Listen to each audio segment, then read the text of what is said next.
नमस्कार दोस्तों। आज हम श्रीमद् भगवत गीता के छठे अध्याय के महात्म्य का और छठे अध्याय का श्रवण करेंगे।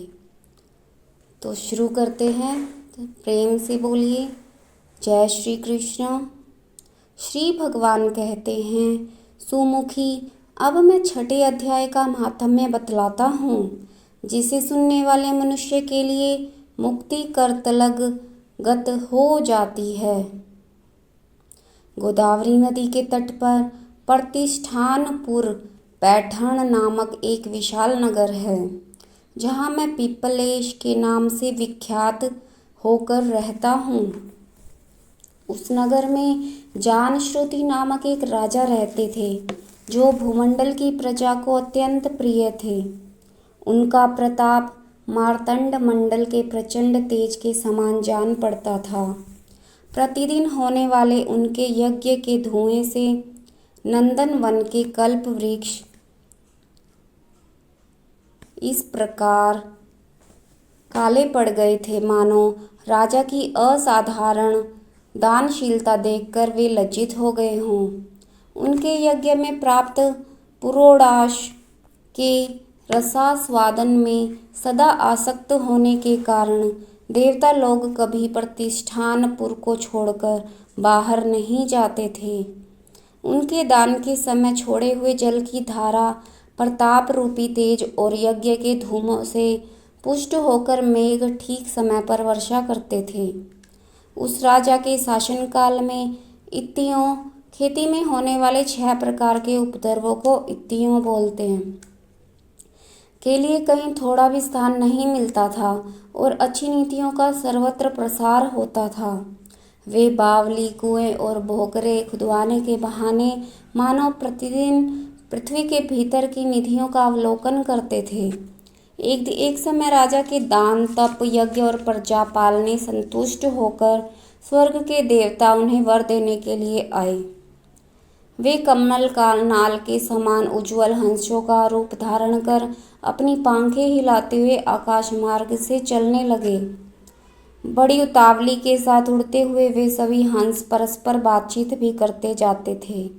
उनमें से भद्राश आदि 2-3 हंस वेग से उड़कर आगे निकल गए। तब पीछे वाले हंसों ने आगे जाने वालों को संबोधित करके कहा, अरे भाई भद्राश्व, तुम लोग वेग से चलकर आगे क्यों हो गए? यह मार्ग बड़ा दुर्गम है, इसमें हम सबको साथ मिलकर चलना चाहिए। क्या तुम्हें दिखाई नहीं देता? यह सामने ही पुण्य मूर्ति महाराज जानश्रुति का तेज पुंज अत्यंत स्पष्ट रूप से प्रकाशमान हो रहा है। पीछे हंसों के ये वचन सुनकर आगे वाले हंस हंस पड़े और उच्च स्वर से उनकी बातों की अवहेलना करते हुए बोले, अरे भाई, क्या इस राजा जानश्रुति का तेज ब्रह्मवादी महात्मा रैक के तेज से भी अधिक तीव्र है? हंसों की ये बातें सुनकर राजा जानश्रुति अपने ऊंचे महल की छत से उतर गए और सुखपूर्वक आसन पर विराजमान हो अपने सारथी को बुलाकर बोले, जाओ महात्मा रैक को यहाँ ले आओ।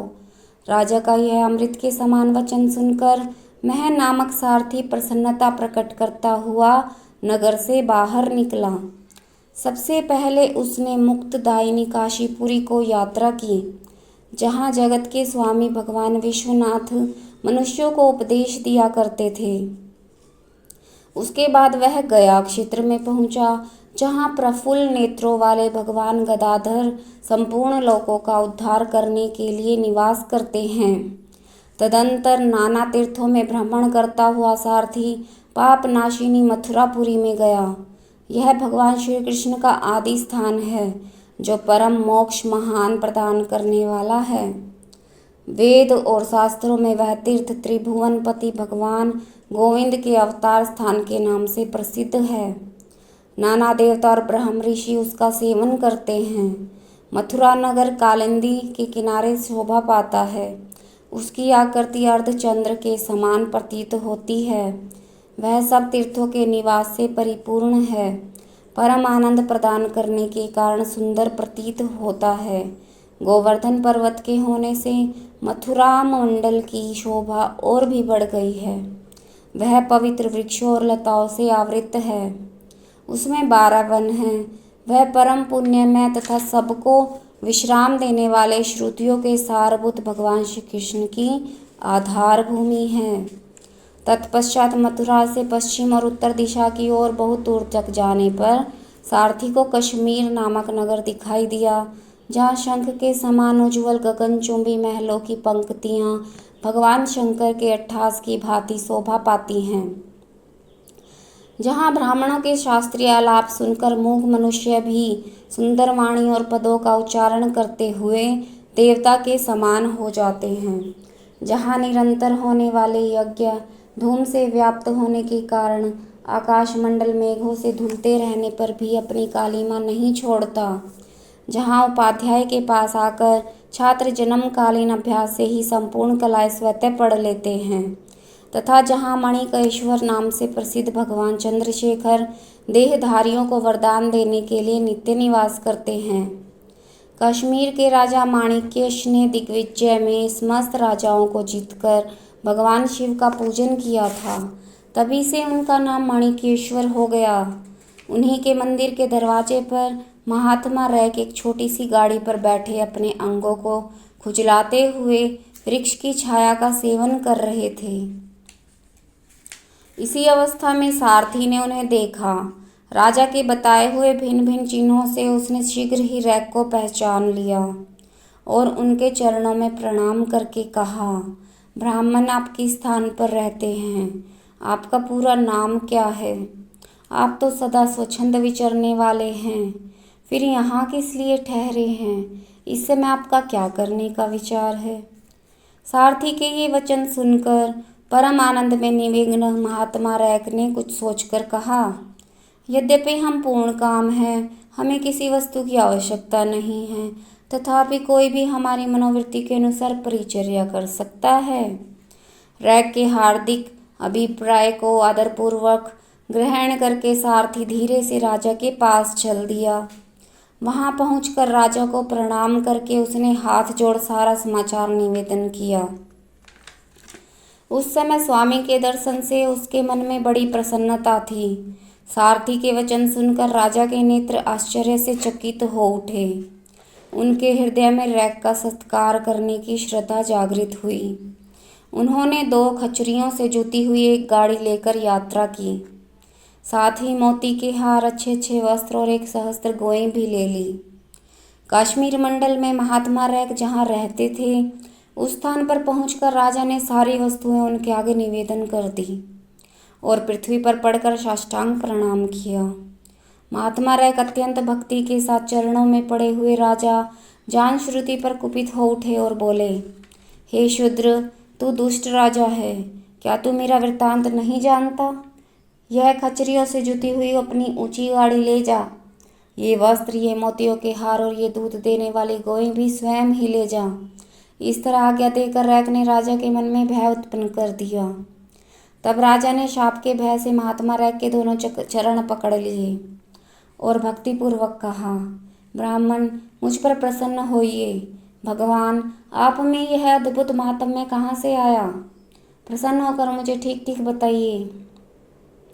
रैक ने कहा, राजन, मैं प्रतिदिन गीता के 6 अध्याय का जप करता हूँ। इसी से मेरी तेजो राशि देवताओं के लिए भी दुस्सह है। तदंतर परम बुद्धिमान राजा जानश्रुति ने यत्नपूर्वक महात्मा रैक से गीता के 6 अध्याय का अभ्यास करवाने का कहा। इससे उन्हें मोक्ष की प्राप्ति हुई। इधर रैक भी भगवान माणिकेश्वर के समीप मोक्षदायक गीता के 6 अध्याय का जप करते हुए सुख से रहने लगे। हंस का रूप धारण करके वरदान देने के लिए आए हुए देवता भी विस्मित होकर स्वेच्छानुसार चले गए।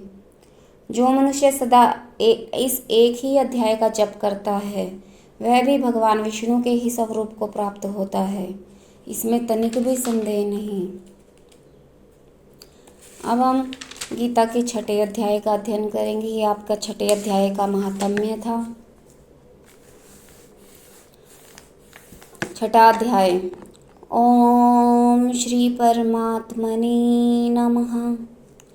इसके उपरांत श्री कृष्ण महाराज बोले, हे अर्जुन, जो पुरुष कर्म के फल को न चाहता हुआ करने योग्य कर्म करता है वह सन्यासी और योगी है, और केवल अग्नि को त्यागने वाला सन्यासी योगी नहीं है, तथा केवल क्रियाओं को त्यागने वाला भी सन्यासी योगी नहीं है।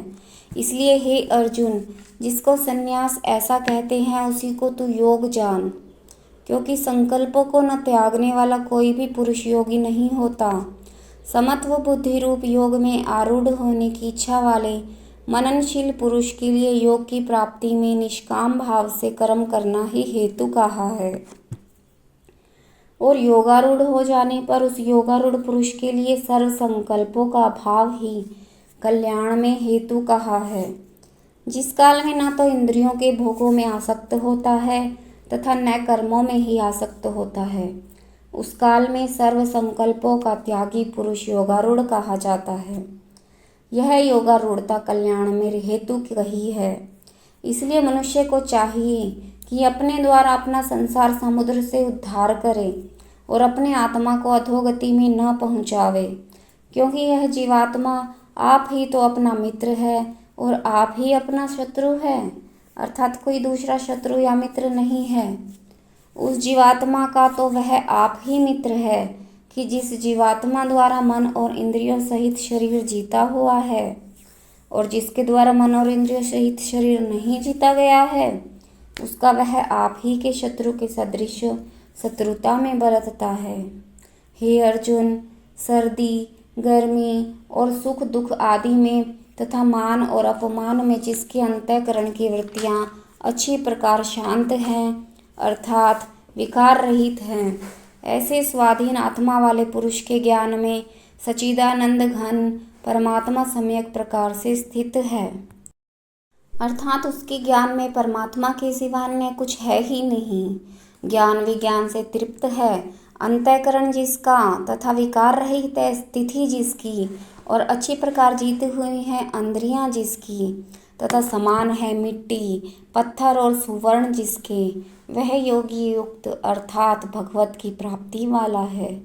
ऐसे कहा जाता है, जो पुरुष सुहृद, मित्र, वैरी, उदासीन, मध्यस्थ, द्वेषी और बंधुगणों में तथा धर्मात्माओं में और पापियों में भी समान भाव वाला है, वह अति श्रेष्ठ है। इसलिए उचित है कि जिसका मन और इंद्रियों सहित शरीर जीता हुआ है, ऐसा वासना रहित और संग्रह रहित योगी अकेला ही एकांत स्थान में स्थित हुआ निरंतर आत्मा को परमेश्वर के ध्यान में लगावे।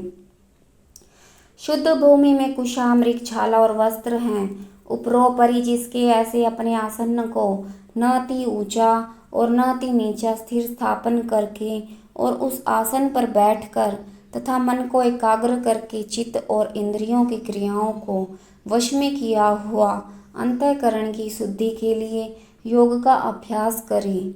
उसकी विधि इस प्रकार है कि काया, शीर और ग्रीवा को समान और अचल धारण किए हुए दृढ़ होकर अपनी नासिका के अग्रभाग को देखकर अन्य दिशाओं को न देखता हुआ और ब्रह्मचर्य के व्रत में स्थित रहता हुआ भय रहित तथा अच्छी प्रकार शांत अंतःकरण वाला और सावधान होकर मन को वश में करके इस प्रकार आत्मा को निरंतर परमेश्वर के स्वरूप में लगाता हुआ स्वाधीन मन वाला योगी मेरे में स्थित रूप परमानंद प्रकाष्ठा वाली शांति को प्राप्त होता है।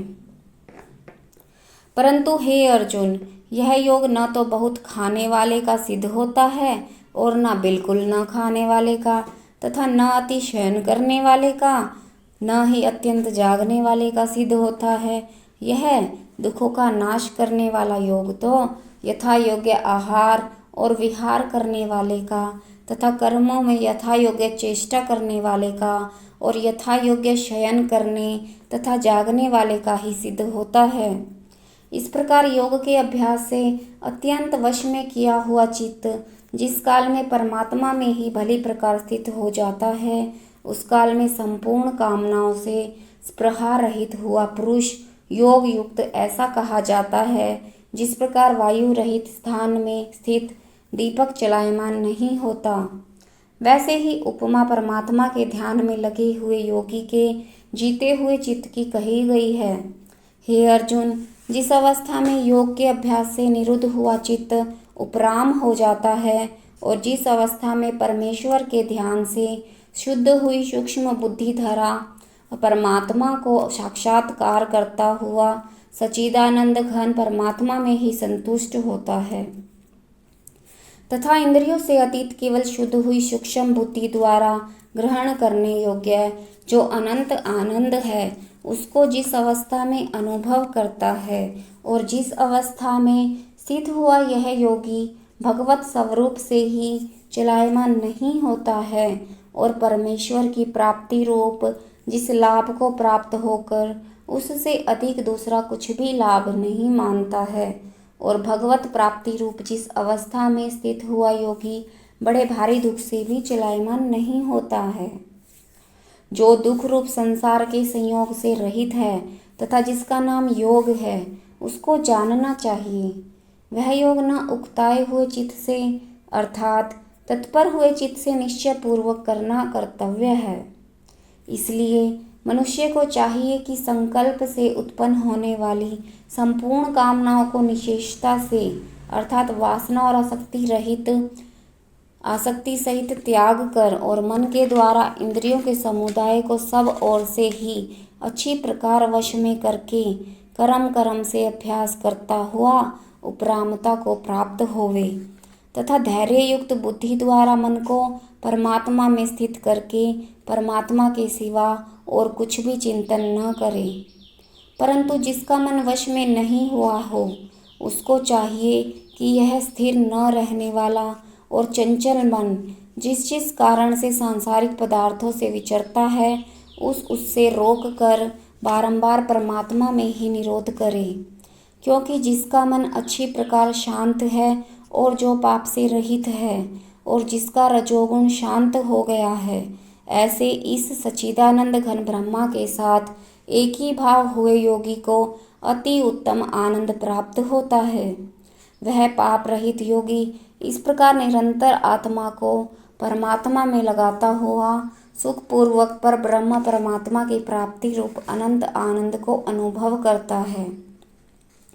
हे अर्जुन, सर्वव्यापी अनंत चेतन में एक ही भाव से स्थित रूप योग से युक्त हुए आत्मा वाला तथा सब में समभाव से देखने वाला योगी आत्मा को संपूर्ण भूतों में बर्फ में जल के सदृश व्यापक देखता है और संपूर्ण भूतों को आत्मा में देखता है। अर्थात जैसे स्वप्न से जगा हुआ पुरुष स्वप्न के संसार को अपने अंतर्गत संकल्प के आधार देखता है, वैसे ही वह पुरुष संपूर्ण भूतों को अपने सर्वव्यापी अनंत चेतन आत्मा के अंतर्गत संकल्प के आधार देखता है। जो पुरुष संपूर्ण भूतों में सबके आत्म रूप मुझ वासुदेव को ही व्यापक देखता है और संपूर्ण भूतों को मुझ वासुदेव के अंतर्गत देखता है, उसके लिए मैं अदृश्य नहीं होता और वह मेरे लिए अदृश्य नहीं होता, क्योंकि वह मेरे में एक ही भाव में स्थित है। इस प्रकार जो पुरुष एक ही भाव में स्थित हुआ संपूर्ण भूतों में आत्म रूप से स्थित मुझ सच्चिदानंद घन वासुदेव को भजता है, वह योगी सब प्रकार से बरतता हुआ भी मेरे में ही बरतता है, क्योंकि उसके अनुभव में मेरे सिवा अन्य कुछ है ही नहीं। हे अर्जुन, जो योगी अपनी सादृश्यता से संपूर्ण भूतों में सम देखता है और सुख अथवा दुख को भी सब में सम देखता है, वह योगी परम श्रेष्ठ माना गया है। इस प्रकार भगवान के वाक्यों को सुनकर अर्जुन बोले, हे मधुसूदन, जो यह ध्यान योगा आपने समत्व भाव से कहा है, इसकी मैं मन के चंचल होने से बहुत काल तक ठहरने वाली स्थिति को नहीं देखता हूँ, क्योंकि हे कृष्ण, यह मन बड़ा चंचल और प्रमथन स्वभाव वाला है तथा बड़ा दृढ़ और बलवान है। इसलिए इसका वश में करना मैं वायु की भांति अति दुष्कर मानता हूँ। इस प्रकार अर्जुन के पूछने पर श्री कृष्ण भगवान बोले, हे महाबाहो, निसंदेह मन चंचल और कठिनता से वश में होने वाला है, परंतु हे कुंती पुत्र अर्जुन, अभ्यास अर्थात स्थिति के लिए बार बार यत्न करने से और वैराग्य से वश में होता है।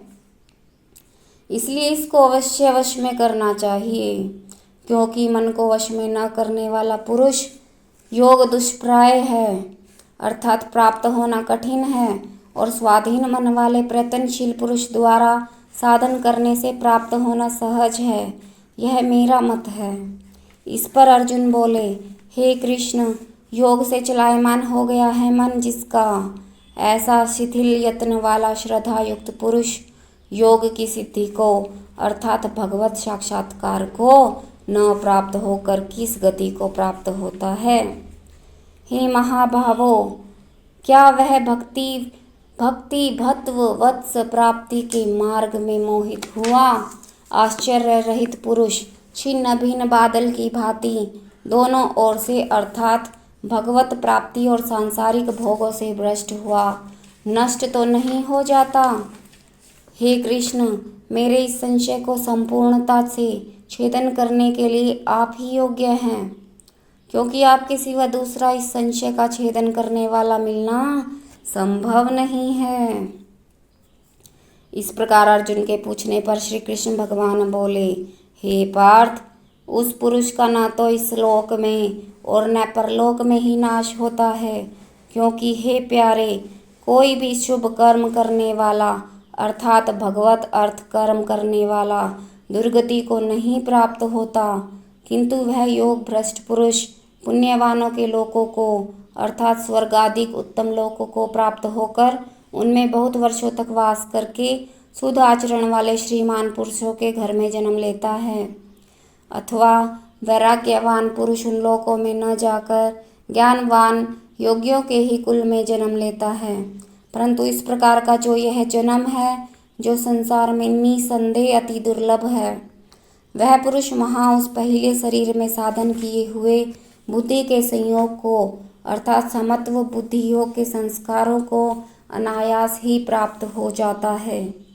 और हे कुरु नंदन, उसके प्रभाव से फिर अच्छी प्रकार भगवती प्राप्ति के निमित्त यत्न करता है। वह विषयों के वश में हुआ भी उस पहले के अभ्यास से ही निसंदेह भगवत की ओर आकर्षित किया जाता है, तथा समत्व बुद्धि रूप योग का जिज्ञासु भी वेद में कहे हुए सकाम कर्मों के फल को उल्लंघन कर जाते हैं, जबकि इस प्रकार मंद प्रयत्न करने वाला योगी भी परम गति को प्राप्त होता है। तब क्या कहना है कि अनेक जन्मों से अंतःकरण की शुद्धि रूप सिद्धि को प्राप्त हुआ और अति प्रयत्न से अभ्यास करने वाला योगी संपूर्ण पापों से अच्छी प्रकार शुद्ध होकर उस साधन के प्रभाव से परम गति को प्राप्त होता है, अर्थात परमात्मा को प्राप्त होता है। क्योंकि योगी तपस्वियों से श्रेष्ठ है और शास्त्र के ज्ञान वालों से भी श्रेष्ठ माना गया है, तथा सकाम कर्म करने वालों से भी योगी श्रेष्ठ है। इससे हे अर्जुन, तू योगी हो। हे प्यारे, संपूर्ण योगियों में भी जो श्रद्धावान योगी मरे में मेरे में लगे हुए अंतरात्मा से मेरे को निरंतर भजते हैं, वह योगी मुझे परम श्रेष्ठ मान्य है। इति श्रीमद्भगवद्गीता रूपी उपनिषद एवं ब्रह्म विद्या तथा योग शास्त्र विषयक श्री कृष्ण तथा अर्जुन के संवाद में आत्म संयम योग नामक छठा अध्याय संपूर्ण होता है। तो भक्तों प्रेम से बोलिए जय श्री कृष्ण। राधे राधे। ओम नमो भगवते वासुदेवाय नमः।